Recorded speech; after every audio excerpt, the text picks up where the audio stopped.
Hey guys, it's Fred and Sheila McCoy, Hatfield McCoy Museum, fredmccoy.com. Look at what are you guys doing? Cotton Top's trying to be the boss hog. Sheila is behind the camera, and we've got Rhea and Cotton Top down here. And he tries to boss Rhea all the time. Yeah, he's you talk about little man syndrome. Show the difference in there. Yeah. Show the difference. Come here a minute. Come on here. Show the difference in them too. Yeah, there you go. Look how big. Cotton Top rules her. Yeah. Okay, go. Very good. Guys, we made this video yesterday, and like most of my videos, once I get it out the first time, then I can come back and get the personal feelings out and maybe do a better job at explaining it. We watched a fella on video yesterday doing an interview on a book that he'd wrote several years ago, and he's an author that Sheila and I actually like. He's a decent fella. What I want to comment on is the fact that after all these years, it's probably been 12, 15 years since he wrote his book, and probably one of the better books that Sheila and I, of course, we don't agree with everything in it. Nobody in the Hatfield McCoy feud is ever going to agree with everything in it. But there are certain things that he spoke yesterday about, and it concerned me because, you know, he's had 12, 15 years to correct and get the true story. It's out there. Sheila and I have put it out there now. Mm-hmm. And it's not like it's not out there with proof to go along with it. So it's not like it can't be proven. So why you would still speak about something back during that time is beyond me, because this is 2024 now. So I've gone through and I've cut out a bunch of stuff that probably was irrelevant, or I didn't want to personalize it. So, but one thing I want to put a comment on is, once again, right out of the blue, right off the start, he says that the McCoys were from Kentucky and Union, and the Hatfields were from West Virginia and Confederate. And guys, I don't know how many, these are college educated people that writes these books, some of them. And again, some of them copy off each other. But there's Hatfields and McCoys in Kentucky, Hatfields and McCoys in West Virginia. There was Hatfields and McCoys that fought Union. There was Hatfields and McCoys that fought Confederate. We've got the records. I'll have her show a bunch of stuff at the end of this video to prove what we're saying. Yeah. And that comment there, this is 2024. That comment alone, it's proven invalid. It's not true. Devil Anse had 3 McCoys that worked for him. Selkirk and his 2 sons. Right. Asa McCoy, another Asa McCoy, lived on the West Virginia side and was friends with Devil Anse Hatfield. This gentleman says, I've heard him say it before, that Randall McCoy worked for Devil Anse. No, that is totally incorrect with no proof whatsoever. There's no proof because it didn't happen. He says Randall McCoy once worked for Devil Anse. That's not true. Yesterday in this interview, he said that Jim McCoy worked for Devil Anse and helped him make moonshine. That's not true. Jim McCoy turned out to, he was a deputy sheriff in Pike County for years, a Mason, a good reputation. Jim McCoy's the one that we did a story on that met with the newspaper in 1905 when Devil Anse wanted to make up. Yeah. And he says, never in my life, I owe it to the dead. And that he would not forgive anyone who had anything to do with the feud. With killing his family. Until he got justice. Until he got justice. They were arrested. So once again, some of these things is just spoken into history. This was yesterday, he said this. Yeah. He says that the reason the feud went so long is because there was no law enforcement. No law enforcement. There was Matthew Hatfield, Joseph Hatfield, Floyd Hatfield. All 3 of those were constables at the election ground that day that took the 3 McCoy boys into custody and was going to take them to Pikeville to book them into jail when they were intersected by intercepted by Devil Anse and Wall and taken back to West Virginia. That's law enforcement. They were constables. Deputy Sheriff Bill Dempsey on the West Virginia side, Deputy Sheriff, and finally Kentucky State Police Officer Frank Phillips on the Kentucky side. There was law enforcement. It was that Devil Anse and his Hatfield gang were defiant. They were hiding out. They were bad men when they were together. You've seen people rushing in these stores and whatever it's called, where they go in and take everything they clean out of Walmart in 20 minutes. Power in numbers. Yeah. Basil Hatfield was a sheriff too. Basil Hatfield was the sheriff. We've just done a story on Basil. Yeah. No, thank you, babe. Basil Hatfield was the sheriff. This guy said that the media played it up, and they did. The media did play the feud up with Devil Anse and his family, the West Virginia Hatfields. Randall McCoy didn't fall into that trap. Randall McCoy was not a narcissist. Randall McCoy didn't meet with the media. He didn't try to stir it up from one end to the other. He took his complaints to the justice system. County attorney, Commonwealth attorney, anybody that would listen in the justice system. Randall McCoy, if you'll read Sam McCoy's book, if you'll read different books, these are people that knew Randall McCoy. Randall McCoy was not a pushover. Randall McCoy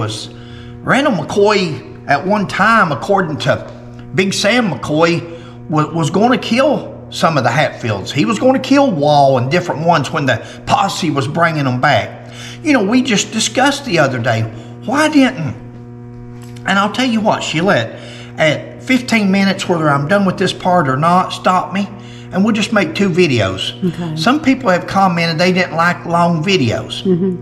Sheila's thing with these videos is she loves subscribers. She loves to make the videos and edit them. She loves the hobby. Yeah. This is her hobby. I wish I brought your painting downstairs until she finished a painting a while ago, and you should see her first painting. I want to put a picture of that at the back because Sheila may have her a new hobby. These videos may be far and few in between later on because I love what she done. I'm proud of myself. First time doing it. So how I got off on so many different topics, I won't even know where to start back. But some people says they like short videos better than long. Well, I say to those people,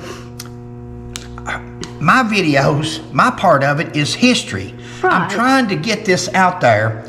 So whenever something happens to Fred or somebody says this later on in life, somebody may have seen this video. That's exactly right. And they say, hey, you're incorrect. We can show you different. That's my point. I don't care if it's 2 hours long.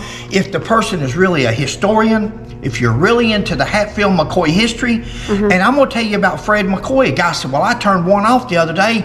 You said something else that you'd done talked about before. And after that, I talked about 3 or 4 other things that I never mentioned before. So I told him, I said, well, you just missed out on some good information. I do repeat myself sometimes. But I repeat myself for those people that may just be joining in. This may be the first video that they've ever seen. A lot of times when we get texts from people, they say they just found our videos or whatever. So, yeah, I understand. So, but we will. At 15 minutes, we'll drop this one, and we'll just make a part 2. If they want to watch it, they can. If they don't.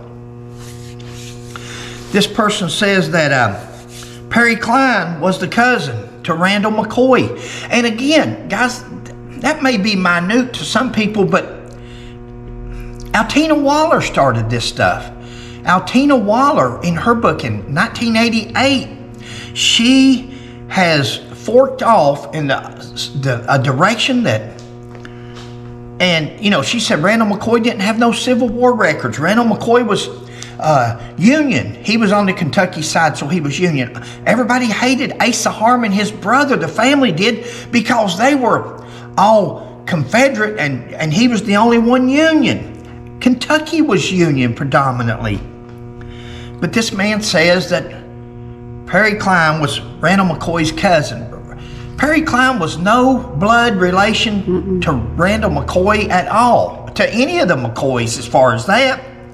Perry Cline's sister, Martha Patsy Cline. I see you back there. Thank you, because Yeah. I'm following your lead. Sometimes I do. I'm following you. And but Patsy Cline had married Asa Harmon McCoy. There was no blood relation. She was married to Asa Harmon, Randall's brother. Nothing to do with Randall. Perry Cline happened to be the sheriff, a lawyer, a jailer, state representative. That was a good person to know. The same goes on nowadays in life. It's called politics. It's called knowing somebody in higher places. Yeah. What do you think? Devil Anse, Wall, Ellis, and Hatfield was at the Kentucky election ground that day. In fact, let's cover that in a minute. We'll get to that. Okay. He said Devil Anse might ride in with his gang and rescue Cotton Top. That was a comment. He said everybody thought that during that time Devil Anse was going to ride in with his gang of Hatfield, West Virginia Hatfields, and rescue Cotton Top. Well, that would be against the grain. I covered this yesterday. I made a little joke of it, and Sheila didn't like it. But I'm going to do it again. No, okay, I won't. Do what you want. Can you see Devil Anse? When did Devil Anse ever go rescue anybody? When did he ever go with anybody other than the 3 McCoy boys that was tied to a tree? They tied them to the tree. She's looking at me. But I made a joke and I said, can you see Devil Anse sticking his head out and saying, are they tied up? Are you sure they can't get loose? And then he comes out and shoots them with his rifle. That's the kind of man we're talking about. If they were tied to a tree and there was 20 other people around, he was a tough hombre. He was. But he didn't go to the cabin massacre. They said he wasn't there when he sent Jim Vance to kill Asa Harmon. So this gentleman thinks that Devil Anse was going to ride in to Pikeville and rescue Cotton Top. Really? Yeah. That's when he let Cotton Top become the scapegoat. That's when Johnsy supposedly broke that shotgun back there over a tree because his paw wouldn't go rescue Cotton Top. I got a bunch of this X'd out. Hatfield McCoy loves this history. Hogwash. He said yesterday on a video that the Hatfields and McCoys love the Hatfield McCoy history, love being in the limelight, I'm an old man, and I'm finally speaking up. Now, the research on the Hatfields and McCoys way back was fun, but it turned into so many lies, and especially the last 24 years since they started this tourism thing, trying to bring people in from other states just because they had the last name. And they've started more conflicts than the Hatfields and McCoys back home. We never had nothing like that. Never. So the Hatfields and McCoys, the real Hatfields and McCoys from Blackberry, from Logan County, Mingo County, Matewan, Pond Creek, Peter Creek, we don't like that. That's not the kind of history we like. Is when they make these fake publicity stunts, peace treaties. So that's hogwash. Now, a lot of people likes the publicity from this. The people that's got Fox Nation, and they're promoting Fox Nation, Hatfields and McCoys, where they're fighting and feuding with each other. Make believe, of course. Make believe. That's entertainment, just like the Hatfield McCoy miniseries. It's entertainment. That doesn't make it real. Doesn't make it the truth. This gentleman talks about there was an official peace treaty, he said. An official peace treaty back in 2003 because 911 and the Hatfields and McCoys wanted to show that they had come together because they're been attacked by terrorists. Hatfields and McCoys were together before the feud, during the feud, and after the feud. There's Hatfields and McCoys that never got involved in the feud. Still to this day, not involved. You know, Sheila will put at the end of this video 1928 were a Hatfield and a McCoy, the oldest McCoy and the youngest Hatfield Devil Ances. Oldest McCoy of Randall McCoy's got together in 1928, called a truce, called a peace. It was over. And in 1976, it was called Bury the Hatchet. This gentleman mentions Bury the Hatchet. Well, there was a peace treaty called Burying the Hatchet. It's over there. And she'll put that on there for you to look at. Got it. Emotions can get the best of us. This gentleman says, he says that the Hatfields and McCoys let emotions get the best of them. Sure they did. Sure they did. And we do today. Watch me, how the emotions from the stories of 4 men, 2 Hatfields and 2 McCoys, Oklahoma, Georgia, North Carolina, and Virginia.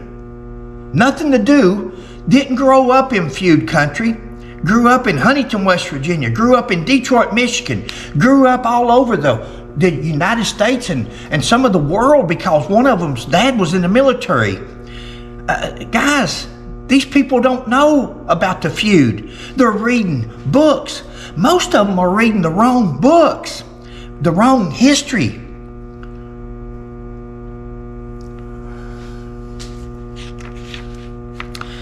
Says it's about making money and not history. That's Fred McCoy. Fred McCoy says it's about making money and not history.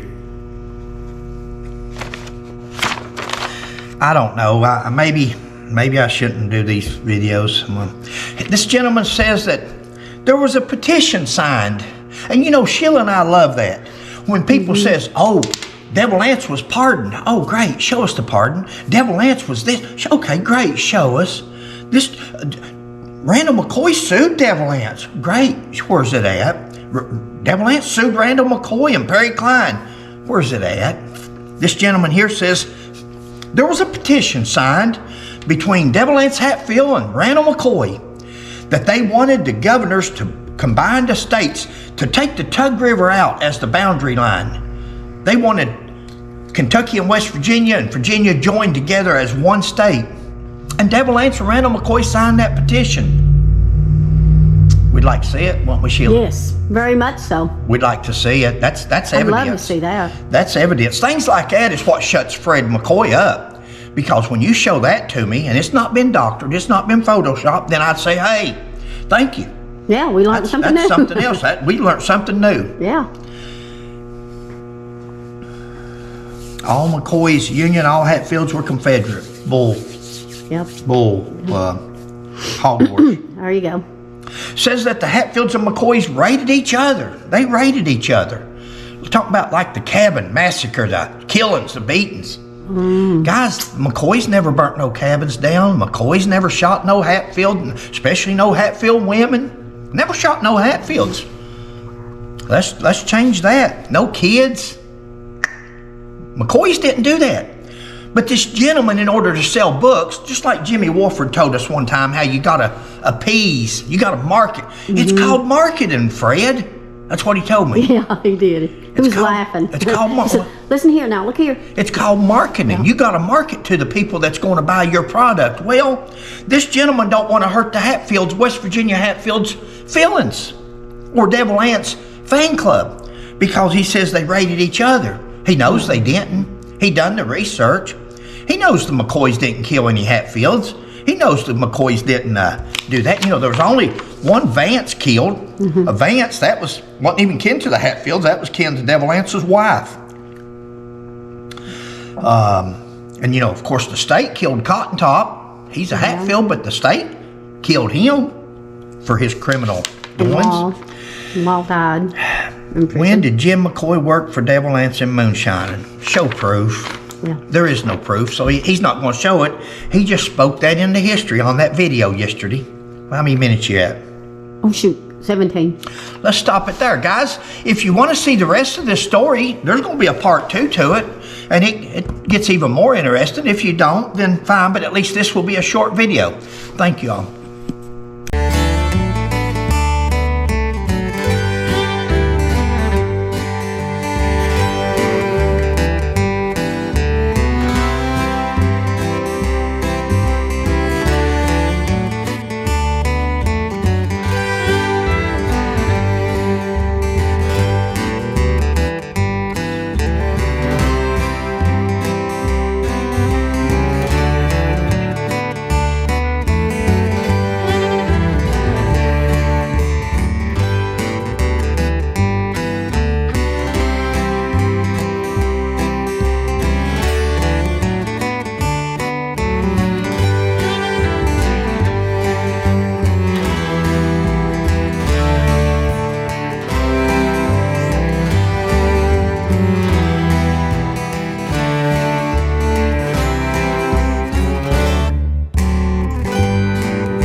Please like, subscribe, and share. And we'll catch you on the next one.